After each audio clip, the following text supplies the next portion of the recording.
अच्छा एक बात पूछें आप लोगों से, बोलेगा जरा भटिंडा पंजाब वालों, जरा बड़ी प्रेम से बताइएगा। मोबाइल में बहुत सारे फोटो भरते जाओ, व्यर्थ के फोटो इकट्ठे करते जाओ, करते जाओ, करते जाओ, करते जाओ, करते जाओ, व्यर्थ के जो काम के ही नहीं है। मोबाइल अच्छा चलेगा?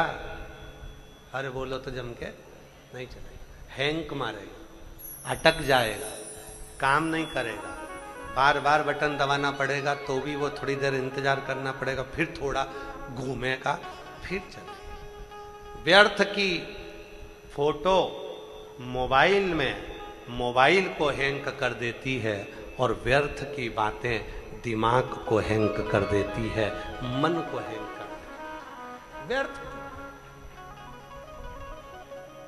जब मोबाइल में फालतू के फोटो रखते गए रखते गए रखते गए तो मोबाइल सही नहीं चलता।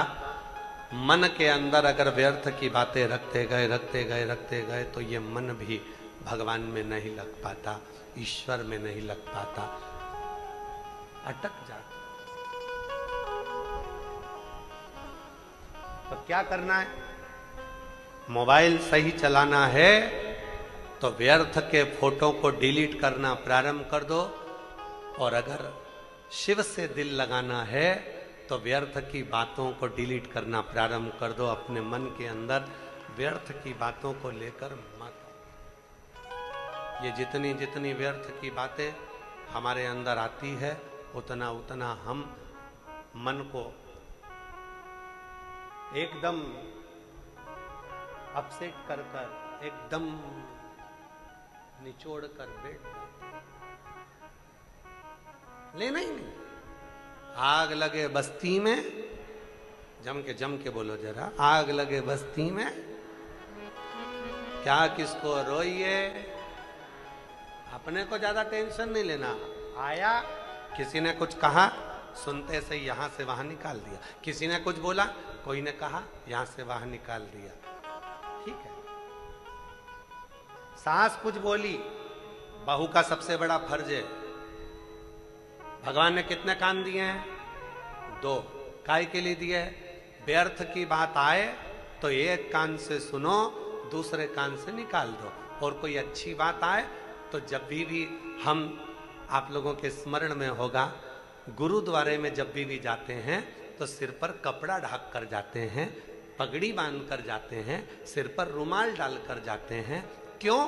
क्योंकि गुरु की जो वाणी मिले, हमारे सिर पर जब रुपट्टा हो, सर पर जब कपड़ा हो, तो गुरु की वाणी अंदर प्रवेश तो करे पर निकल कर बाहर ना जाए, वो वाणी हमारे दिल में उतर जाए। इसलिए हम सिर पर रुपट्टा डालकर गुरुद्वारे में जाते हैं, गुरु की वाणी सुनने के लिए जाते हैं।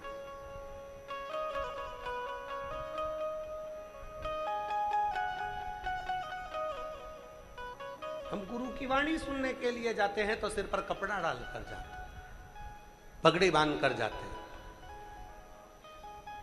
गुरु की वाणी मिले, गुरु के शब्द मिले, पर वो बाहर ना निकले, हमारे भीतर उतर जाए।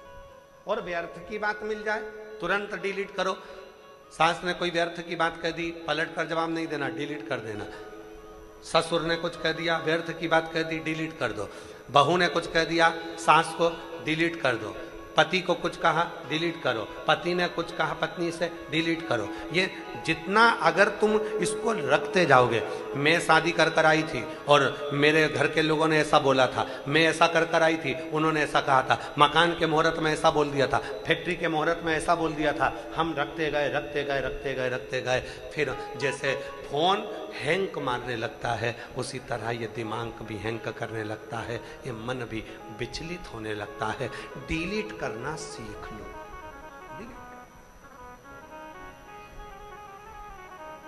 सबसे सुंदर तरीका है, मोबाइल सही चलाना है तो डिलीट करना सीखो।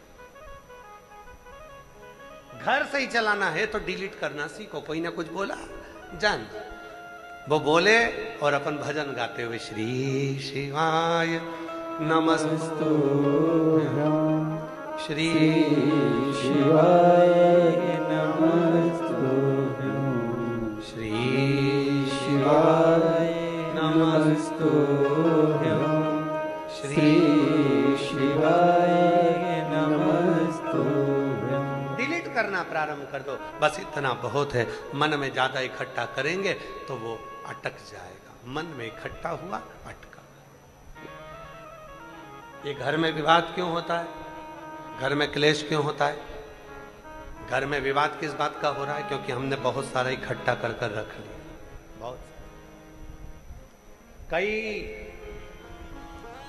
कई देवरानियों को देखा है, कई जेठानियों को देखा है, कह देती हैं इतना भरा पड़ा है मेरे मन के अंदर, एक दिन मौका मिलेगा ना तब बताऊंगी। मतलब अभी तक कोई डिलीट ही नहीं करा, अभी तक भर के रखा, डिलीट ही नहीं। आन दो एक मौका, तब मैं बताऊंगी। मैंने इतना अंदर अपने बसा कर रखा है, जिस दिन मुझे मौका मिला ना, मैं पूरी पूरी भर चुकी हूं। अरे तो क्यों भर रही हो? डिलीट करो ना, छोड़ो। भगवत भजन में लग जाओ। बोलने वाला बोलता रहेगा, कहने वाला कहता रहेगा, और आप अपना स्मरण करते चलो।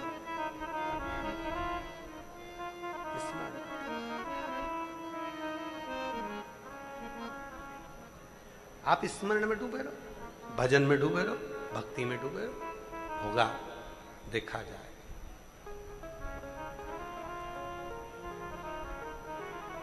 चित्त को परमात्मा में लगाना जरूरी है। और जिस दिन तुम्हारा चित्त परमात्मा में लगना प्रारंभ हो गया, समझ लेना कि तुम्हारे जीवन में जितनी चिंता थी वो चली।